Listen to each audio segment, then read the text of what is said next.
তো খেলা দেখাচ্ছে, এখন ছোট মামার সাথে খেলাটা দেখে নাও। দেখো আমি এখানে এসেছি পুজো করতে, আর ওদের খেলা দেখে যাও। বাবি যা, ওরা দুজন চলে গেল, তিনজন। কি আর করা যাবে, সবাই চলে গেলে চলে, এবার পুজোটা না হয় করে ফেলি। একটা জিনিস দেখবে, অবশ্য আগেও দেখেছো তোমরা,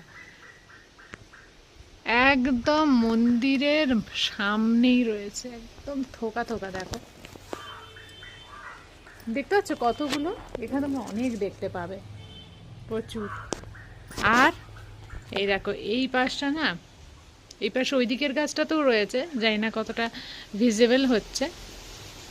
এই দেখো এই পাশেও রয়েছে, কিন্তু এই পাশে একটা কলকে গাছ ছিল, ছিল মানে আছে এখনো, কিন্তু সেটাকে না একটু ছেঁটে দেওয়া হয়েছে।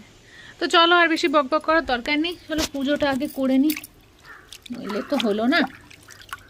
আর এখানে পুরো ফুল টুল সব আমার রেডি।